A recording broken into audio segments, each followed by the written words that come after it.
Meus irmãos, salve Deus, minhas irmãs.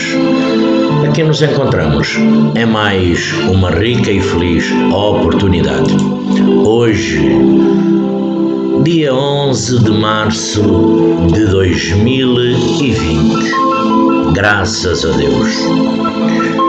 Graças a Deus por mais esta rica e feliz oportunidade depois de ter passado por mais um dia.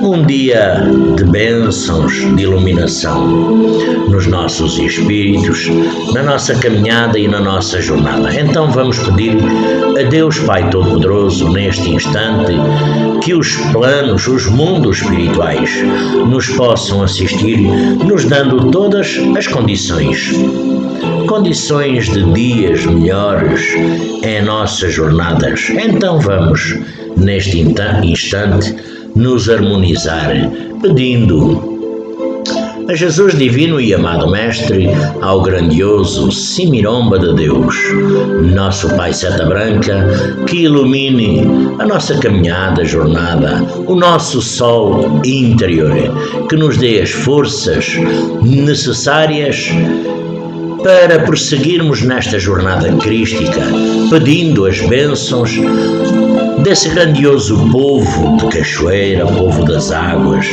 sereias de Iemanjá, a esse povo das matas virgens, a bênção dos mundos superiores, dos caboclos, desses abanagados mensageiros de Jesus, Divino e Amado Mestre, que nessa simples roupagem denominada de pretos velhos, pretas velhas, as lindas princesas, os cavaleiros, as guias missionárias e os nossos grandiosos ministros de Deus Pai Todo-Poderoso, para falarmos os talentos que possuímos.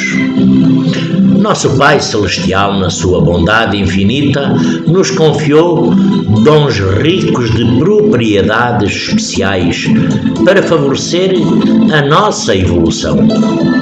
São talentos que podemos multiplicar com o bom uso ou, por aí simplesmente, deixarmos de lado sem usufruirmos as suas qualidades e embelezarmos desta forma as nossas vidas. Quando temos boas intenções e disposições para fazê-los florir, nós nos tornamos mais felizes. Se temos saúde mental e nenhuma indisposição perturba essa fonte de bênçãos, se podemos pensar, agir, quer dizer que possuímos o talento da inteligência. Esses talentos nos permitem que o apliquemos em prol da vida, do bem de cada pessoa. Se nascemos em uma família com facilidades financeiras e económicas, temos a possibilidade de usar desses recursos para construir escolas, fábricas, hospitais. Podemos possibilitar o estudo, oferecer trabalho, proporcionar saúde. Se não forem muito expressivas essas posses, ainda assim podemos colaborar na aquisição de materiais escolares para tantos e tantos que os necessitam. Podemos matar a fome de famílias desamparadas, dar abrigo a quem necessite e, quer dizer, de ampla possibilidade que Deus nos concede de nos tornarmos pais e mães, sermos co-criadores com Ele. Se somos administradores, podemos direcionar muitos benefícios e enriquecer os que nos rodeiam. Tanto os talentos que nos são dados, como os talentos que conquistamos, são tesouros raros que devem ser muito bem utilizados. Jamais os devemos desperdiçar. Talentos são tesouros materiais ou morais que podemos transformar em meios de propagação, de progresso e de conhecimento espiritual. Podemos, desta forma, multiplicar o sabor e espalhar oportunidades.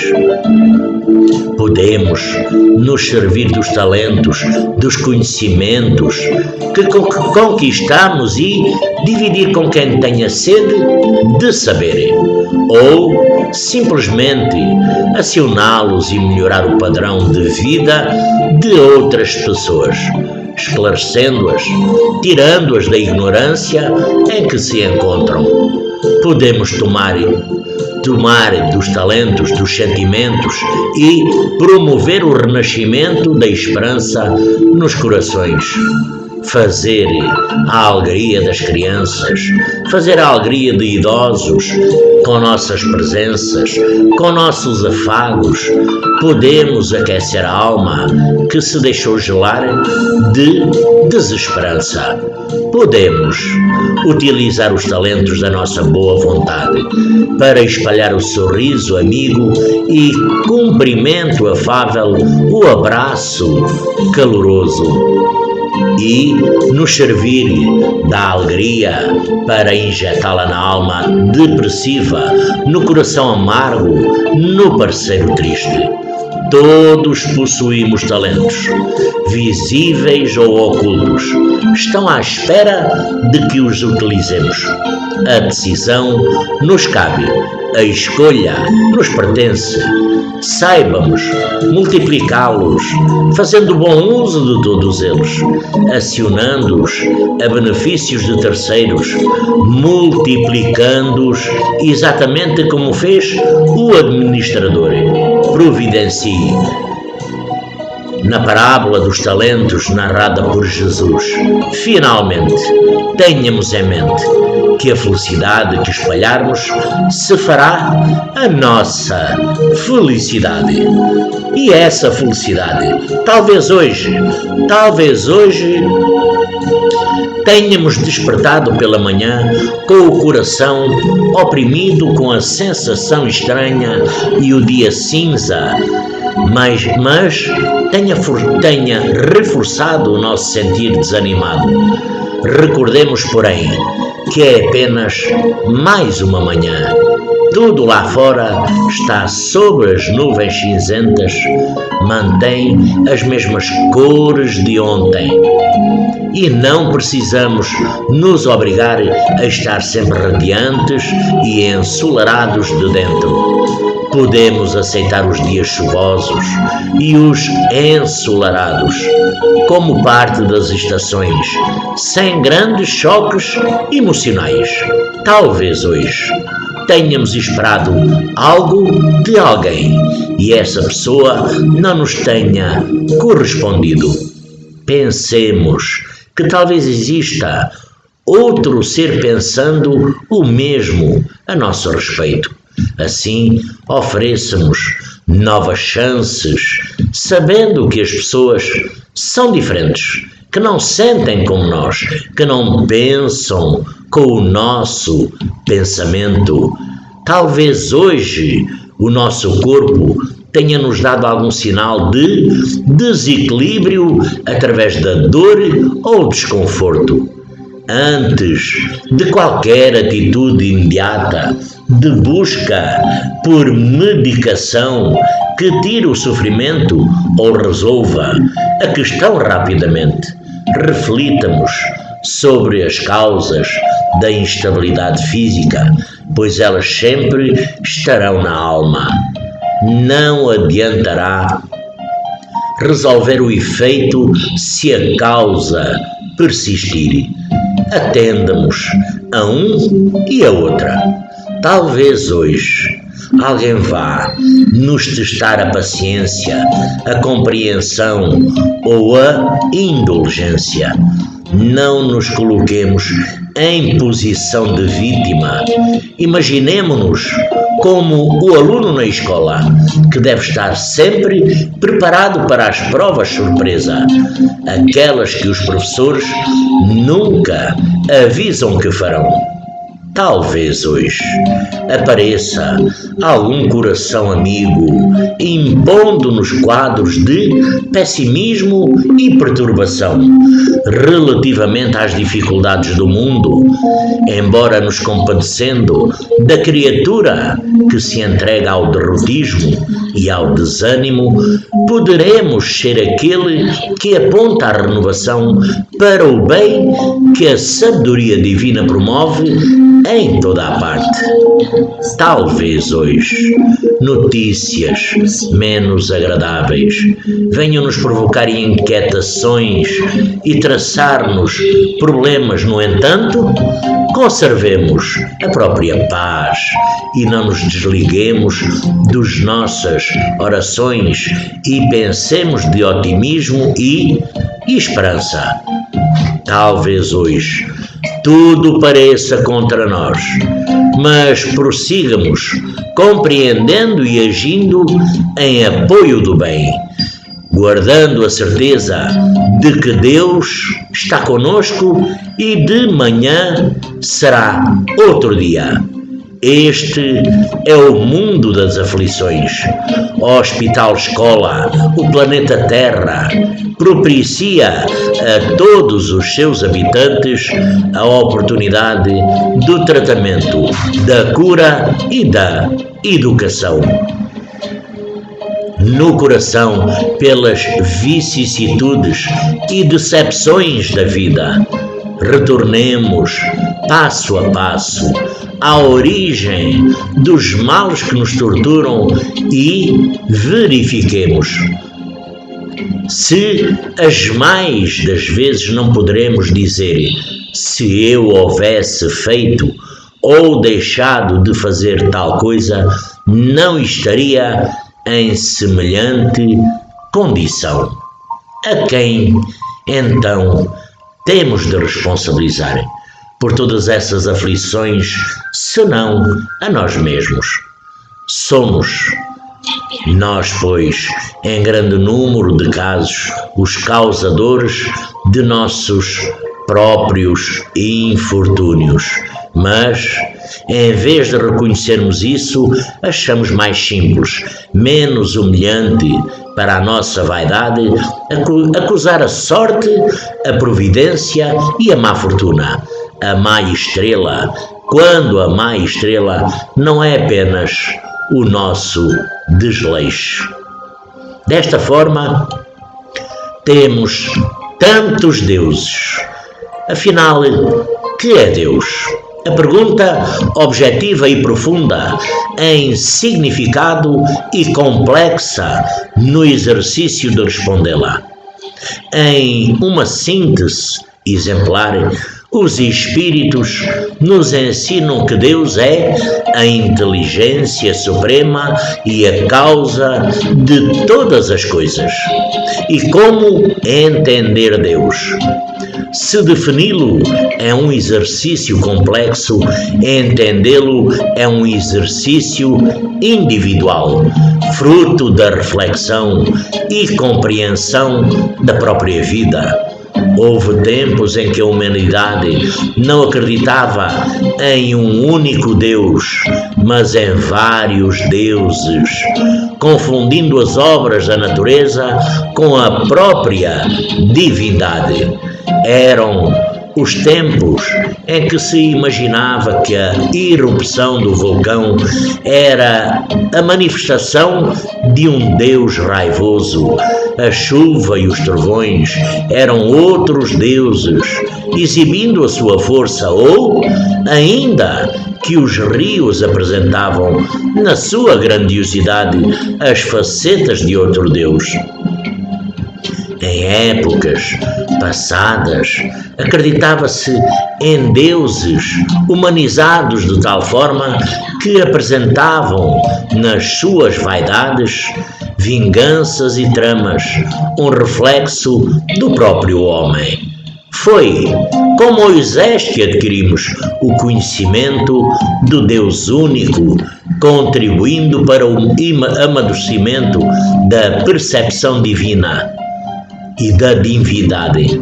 E desde então foram vários os filósofos, religiosos, teólogos que deram a sua contribuição e reflexão para melhor entendermos Deus. Assim, alguns imaginamos Deus quase na forma humana, como um velho de longas barbas a vigiar todos de cima em uma visão ainda mitológica e humanizada. Outros não o chamamos de Deus, mas força maior, energia cósmica, na tentativa de abstraí-lo das concepções históricas consideradas limitantes. Outros até o negamos, pois o que encontramos no mundo como proposta explicativa ou esclarecedora não nos basta. Como não fazemos nossas próprias reflexões, preferimos negar e a buscar melhor entendê-lo. Há também os que nos apropriamos de Deus, confundindo-o com a própria religião, como se ele derivasse dela, quando é exatamente o contrário. Então, imaginamos que Deus se limita ao que nossa religião prescreve, desconsiderando outras formas de ver a divindade, como se ainda concebêssemos a ideia de vários deuses. Para Jesus, Deus é Pai, e foi Ele que, nos seus ensinamentos, nos explicou que Deus, como Pai, sempre provê nossas necessidades. Para João, o evangelista, Deus é maior, pois que tudo que dele provém é cuidado, justiça e bondade. Nada melhor que sintetizá-lo dessa forma. Para conversar com ele, alguns necessitam de grandes templos, outros buscamos a natureza, enquanto tantos precisamos apenas de um canto tranquilo e silencioso. Para se relacionar com ele, alguns nos utilizamos de rituais, cerimónias específicas, outros cantamos muito, usamos velas ou outros simbolismos e tantos mais.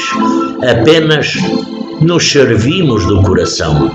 De qualquer forma, não importa como o chamemos, como o definamos ou como com ele nos relacionemos. Importante mesmo é que estejamos sempre em sua companhia, a fim de preencher as nossas vidas e lhes conferir o sentido da vida. Que em nosso caminhar possamos perceber a sua presença indelével nas pequenas como nas grandes coisas, em momentos felizes e nos de dificuldades, pois que, como Pai, será sempre a sua providência que nos irá oferecer os caminhos e os recursos para a construção da nossa felicidade, tendo desta forma as nossas tarefas. As grandes almas, às vezes, renascem para desempenhar na Terra missões gloriosas. Seus feitos encantam e servem de inspiração para todos. Semeiam a paz e amparam os desgraçados em larga escala. Contudo, por imperfeito que ainda se apresente, todo homem tem uma função pessoal e intransferível nas engrenagens do mundo. Assim, não se afirme à margem da vida e nem se considere inútil. Também evite alegar impedimento para desertar da atividade que a vida lhe reservou. Antes de protestar a sua pouca importância, repare nas lições que vertem silenciosas do livro da natureza. Imaginemos se os vermes parassem de trabalhar, porque se reconhecerem insignificantes, o solo ficaria ressecado e perderia a fecundidade, tornando-se incapaz de solucionar os problemas humanos. Cogite-se se as sementes invejassem a posição das árvores maduras e generosas que lhes presidem a espécie. Caso elas decidissem de seu esforço obscuro na germinação e no crescimento, em pouco tempo a esterilidade anularia os recursos da terra.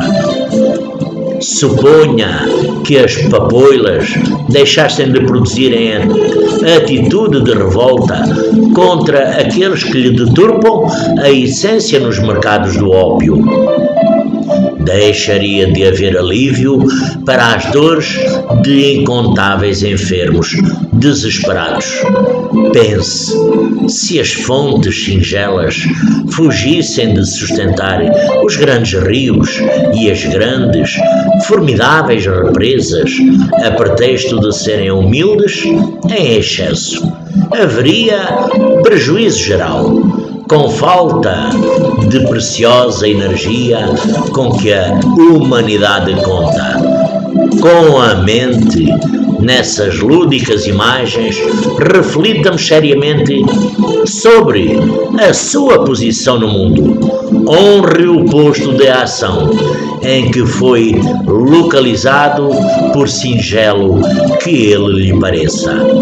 Diante da lei divina, não há ocupação útil aviltante. As mãos que assinam decretos não vivem sem aquelas outras que preparam a mesa.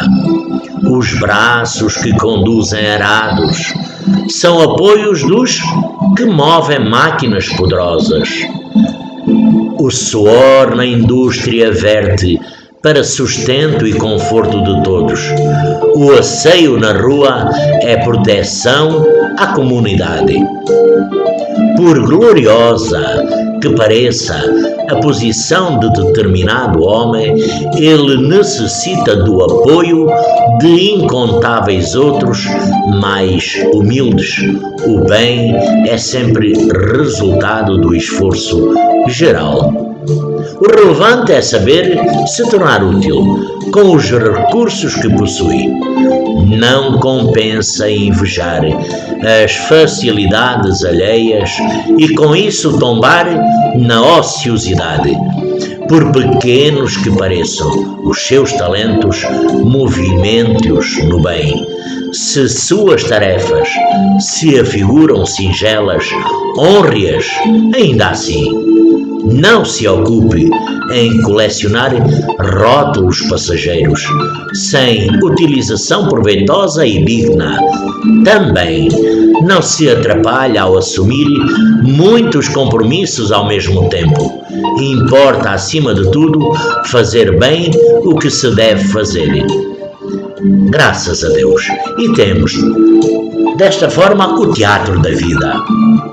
A vida na Terra pode ser comparada a um imenso teatro e as pessoas nas suas diferentes vivências, grandes atores.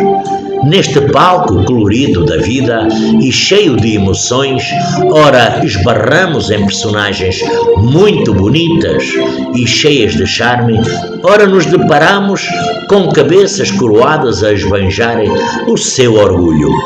Ora, com o sábio observador, com o tolo indiferente e até mesmo com o feio a se esgueirar. ora nos vemos à frente de palhaços brincalhões e de figuras carismáticas a se apresentarem como lhes convém. No final da peça que vivenciamos, acabamos percebendo que todos partilhamos os mesmos vestuários. Quando, finalmente, os aplausos cessam, tanto uns como outros dividimos o mesmo camarim. Somos todos os verdadeiros atores dos dramas representados no grande palco. O teatro da vida não conta com muito tempo de ensaio para a sua apresentação. Cada qual vem com o seu papel previamente planejado, podendo facilitar ou complicar durante a sua representação. Há atores que, tendo concebido simples papéis, acabam se dedicando tanto que roubam a cena, deixando marcas que servem de exemplo para os demais. Outros pedem grandes performances, mas os desânimos e a preguiça os fazem desmerecer o posto almejado, tendo que esperar por nova programação. Assim acontece com cada um de nós, seres humanos neste mundo. No palco é a terra, a peça em que atuamos, a presente reencarnação, os nossos companheiros de palco, os nossos familiares. Se dentro da mesma cena os atores não apresentarem bom desempenho com relação à amizade, ao respeito à participação positiva de todos, a cena se esfumaça e o sentido real do ato deixa de existir. Nossa plateia é a humanidade, com suas preferências, seus padrões e seus preconceitos. Se não nos revestirmos de respeito às diferenças, de carinhosa atenção aos demais, não teremos aceitação e êxito. Todos nos vestimos do corpo carnal e dividimos o mesmo camarim das experiências comuns. Todos almejamos os aplausos do sucesso, mas nem todos nos esforçamos o suficiente para merecê-los. Da mesma forma, perdemos oportunidades e ficamos à espera de novas chances para refazer, para recomeçar. Sejamos, pois, a alma sedenta do bom desempenho que se tranquilizará após a nobre atuação, sem ficar a exigir os principais papéis. Abençoemos o cansaço de cada dia, sem escolher leito sofisticado, mas que possamos descansar em qualquer banco do caminho, fazendo dele um castelo de paz. Bendito seja o suor do trabalho árduo, a dor das mãos calejadas, que dão mostras de ocupação valiosa, que não nos permite a mente vazia. Mantenhamos o silêncio construtivo ao palavrório sem conteúdo. Valorizemos o riso que embeleza a face sombria de uma vida enriquecida de amor. Bem-vindos às muitas perguntas rumo à sabedoria, às muitas buscas de oportunidades que nos farão mais esclarecidos e realizados. Abençoadas sejam as declarações de amor e amizade que colorirem os nossos caminhos. Benditos os dias que pudermos tropeçar, cair e nos erguermos, abraçados à poesia da vida, desejosos de emocionar até ao último ato. Graças a Deus. um telefone diferente. Afinal, o que acontece quando os nossos amores se vão pela porta escancarada da morte?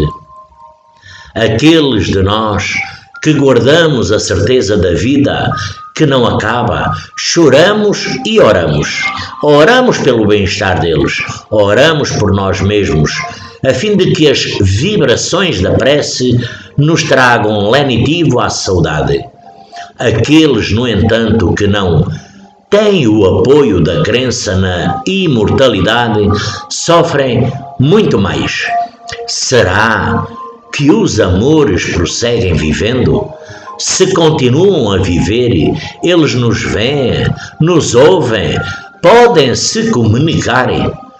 É a dor da incerteza, se soma à da saudade, tornando os dias difíceis. Em março de 2011, parte da costa noroeste do Japão foi devastada por um forte terremoto, seguido de um violento tsunami. Cerca de 16 mil pessoas morreram e 2.500 desapareceram. Entre as vítimas, mais de 400 moradores da pequena cidade de Otsushi. Ainda hoje, em meio às ruínas e obras de reconstrução do local, habitantes vivem o luto pela perda de entes queridos. Pensando em auxiliar esses corações despedaçados, um habitante do lugar, Itaru Sasaki, idealizou um poético curativo. Ele instalou em seu jardim uma cabine telefónica e, desde o terremoto, a deixou à disposição dos moradores. O jardim é muito lindo, com relva verde e flores coloridas. O telefone desconectado ficou conhecido como telefone do vento. A recomendação é para que a pessoa adentre a cabine, feche os olhos, fique em silêncio e ouça com atenção. Se ouvir o som do vento, de uma onda ou de um passarinho, deve abrir o seu coração para que o seu sentimento possa alcançar a pessoa amada que se foi. O telefone do vento, que não precisa de fios, cabos ou cartão de conta, funciona por meio da mente. Assim, faça chuva ou faça sol, todos os dias, pessoas vão usar o telefone para enviar as suas mensagens ou simplesmente para tentar aliviar a sua tristeza, transmitir aquele recado nunca falado, como aquele filho que assim se expressou: "Oh Pai, aqui é o seu filho. Deve ter sido muito duro para você ficar preso em um campo de concentração na Sibéria. Recentemente recebi informações do governo japonês sobre a sua morte. Faz 70 anos que sofro com isso. Minha mãe morreu, meu irmão mais novo morreu, mas meu irmão mais velho e eu estamos bem. Cuide-se, estou falando do telefone do vento. Vou telefonar de novo. Tchau." Itaru Sasaki idealizou uma forma da pessoa se permitir conversar com quem se foi, por vezes de forma repentina. As famílias em luto, talvez, tivessem algo a dizer aos seus entes queridos e não soubessem como. O telefone do vento objetiva oportunizar a conexão dos sentidos entre os que ficaram e os que se foram para o grande além. Que bela e romântica maneira de auxiliar uma comunicação que, em essência, pode simplesmente ser idealizada pelo pensamento, diz o Sr. Sasaki em sua sabedoria de mais de 7 décadas a expressar as suas emoções, é uma coisa difícil de fazer. Então, as pessoas vêm a extravasar os seus sentimentos, aquilo que guardam no fundo da sua alma. O telefone é somente um instrumento palpável para estimular o que podemos fazer pelo pensamento em qualquer lado. Mas, para muitos, o início do exercício de uma boa comunicação entre mundos. E continuamos com o telefone. Desta vez, o telefonema. O tilintar do telefone acordou o casal repentinamente. Os olhos se cravaram nos ponteiros luminosos do relógio. Meia-noite. A senhora tomou do fone e escutou uma voz. Mamãe. Com o coração disparando no meio, ela segurou o fone com mais força e pressionou o punho do marido. Mamãe, eu sei que é tarde, mas não diga nada até eu terminar. Antes que você me pergunte, eu andei bebendo, sim. Quase perdi a direção e saí da estrada. Fiquei muito assustada. Pensei no tamanho da sua dor se um policial batesse à sua porta para lhe dizer que eu estava morta. Eu quero ir para casa. Sei que você está doente de preocupação. Eu deveria ter ligado há dias, mas estava com tanto medo. A senhora tentou falar, mas em soluços, a voz quase em desespero, continuou. Por favor, deixe-me terminar. Estou grávida, mamãe. Sei que não deveria estar bebendo agora, mas estou com medo, com tanto medo. O marido, a essa altura, se erguera da cama e fora apanhar o telefone sem fio para poder escutar o que estava acontecendo. Sentaram-se os dois na beira da cama. Eu deveria ter-lhe contado, mamãe, mas quando a gente conversa, você só fica dizendo o que eu devo fazer. Lê todos aqueles folhetos como conversar com os filhos, mas só faz falar. Você não me escuta, nunca deixa eu lhe dizer como me sinto, porque você é minha mãe. Acha que tem todas as respostas, mas algumas vezes não preciso de respostas. Só quero alguém que me escute. A mulher engoliu o bolo como se formava em sua garganta e olhou para os folhetos sobre a mesinha de cabeceira. Como conversar com seus filhos? Estou ouvindo, foi só o que conseguiu dizer. Sabe, lá na estrada, quando consegui controlar o carro outra vez, comecei a pensar no bebê. Então vi o telefone público e foi como se pudesse ouvir você dizer que ninguém deve beber e dirigir. Chamei um táxi. Quero ir para casa. Que bom, meu bem. As mãos do casal se entrelaçaram muito fortemente e ela sentiu que o marido apoiava o que ela estava falando. A voz soluçante continuou. Mamãe, acho que eu consigo dirigir. Eu quero ir para casa. Não, falou ela. Espere o táxi, por favor.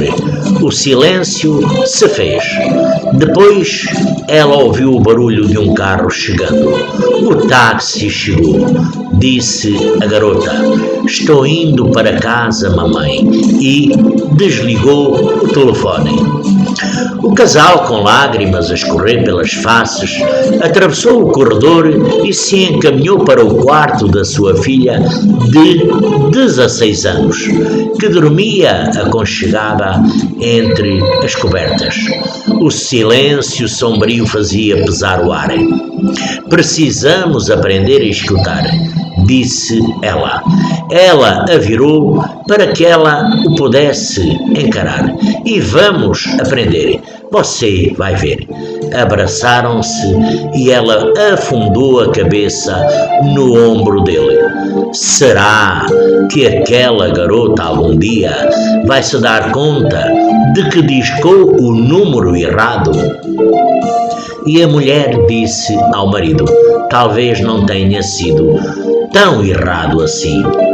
Graças a Deus. E temos o telefonema salvador. Ele era um pastor invulgar, realizava atos de benevolência de grandes proporções.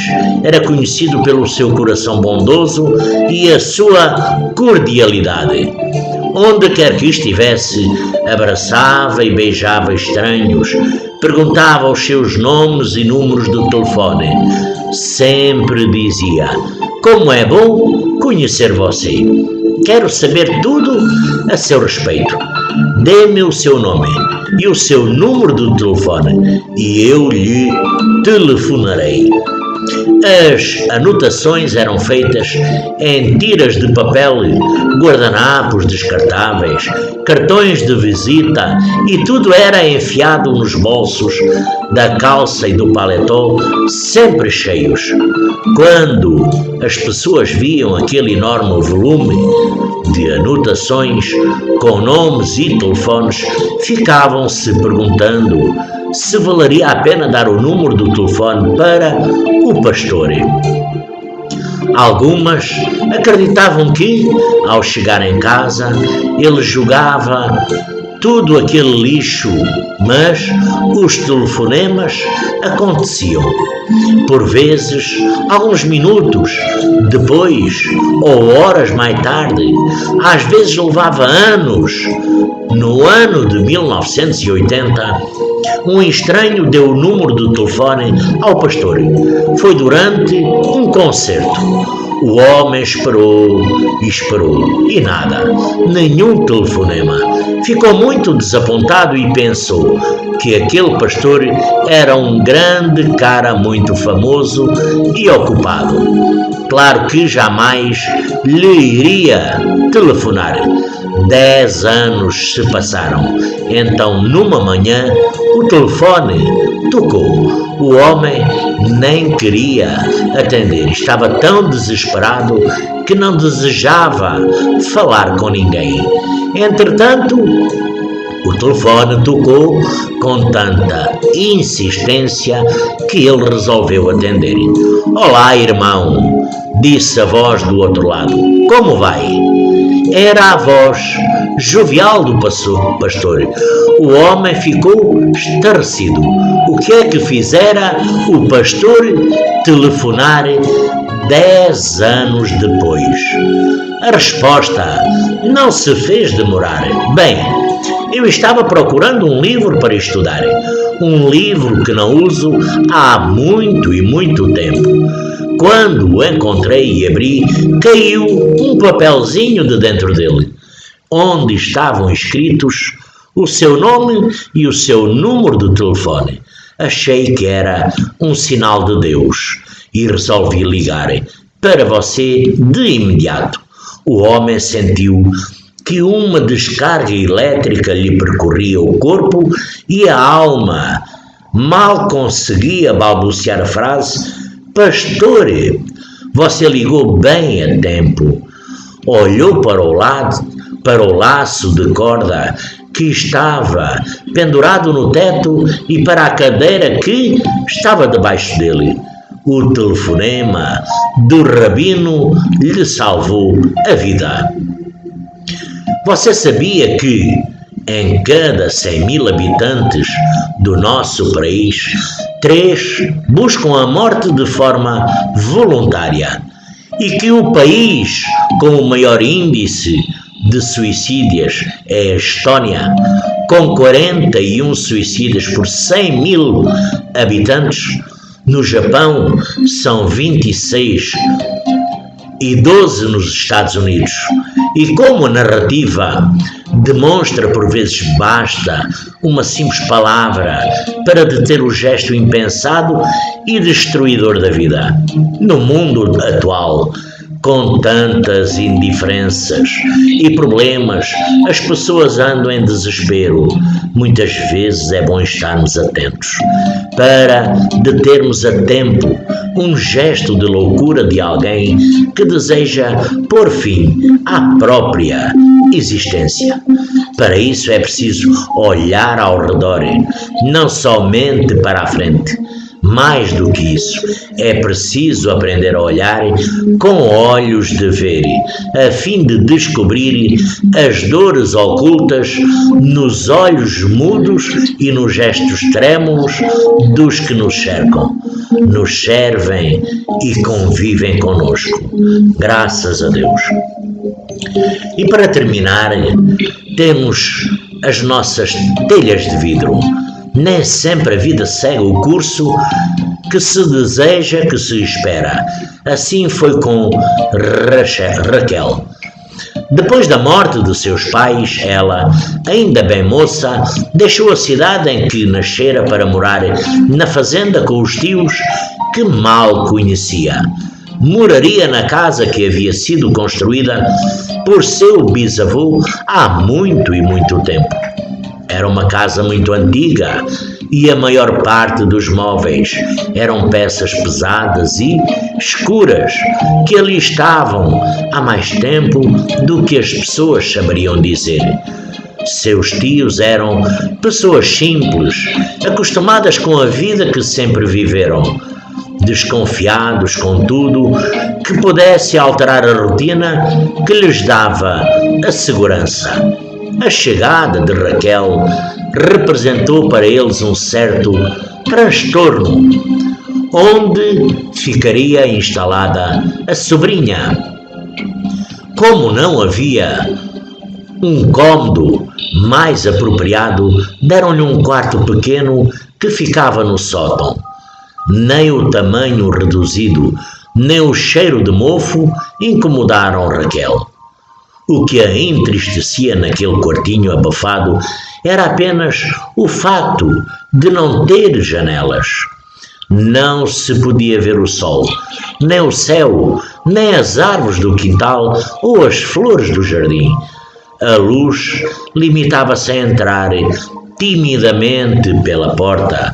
A falta de claridade parecia encher mais e mais de tristeza o coração dolorido da moça, até que um dia, depois de muito ter chorado em silêncio, decidida a voltar a sorrir, ela pediu que lhe trouxessem da cidade uma telha de vidro. Um pouco desconfiados, seus tios acabaram cedendo. Daí um milagre aconteceu. Mesmo sem janelas, o quarto de Raquel, antes tão sombrio, passou a ser a peça mais alegre da fazenda. Tão claro que, ao meio-dia, aparecia uma renda de arabesco de sol nos ladrilhos vermelhos que, só a partir de então, conheceram a luz do dia. A lua branda e fria também se mostrava, às vezes, pelo clarão das telhas milagrosas, e algumas estrelas audaciosas arriscaram surgir no espelho onde a moça se penteava. O quartinho, que era feio e sem vida, fazendo os dias de Raquel cinzentos, frios, sem lar e sem clarão, agora estava tudo diferente. passou a ser cheio de claridade, luzes e brilho. Raquel voltou a sorrir. Toda essa mudança só porque um dia ela, insatisfeita com a própria tristeza, decidiu colocar uma telha de vidro no telhado daquela casa antiga, trazendo para dentro da sua vida a luz e a alegria que faltavam. Muitas pessoas, muitas vezes presos a hábitos antigos e em situações consolidadas, deixamos de lado verdades que nos fazem felizes. Deixamos que a ausência de janelas em nossa vida escureça as nossas perspectivas, enchendo de sombras o nosso sorriso e o nosso cotidiano. Vamos nos acomodando, aceitando estruturas que sempre foram assim e que ninguém pensou em alterar, ou que não se atreveu a tanto. Mudanças e reformas são necessárias e sadias. Nem todas dão certo ou surtem o efeito que desejaríamos. Porém, cabe-nos avaliar a realidade em que nos encontramos e traçar metas para buscar as melhorias pretendidas. Não podemos esquecer, porém, que em busca de nossos sonhos de felicidade, não devemos simplesmente passar por cima do direito dos outros. Nesse particular, cabe-nos lembrar a orientação sempre segura de Jesus, de que devemos fazer aos outros aquilo que gostaríamos que nos fizessem a nós. Graças a Deus, não é, meus irmãos? Agradecendo a Jesus divino e amado Mestre, à espiritualidade, a Deus Pai, ao Semiromba de Deus, Seta Branca, nosso Pai, a nossos mentores, por esta rica e feliz oportunidade. Salve Deus e graças a Deus.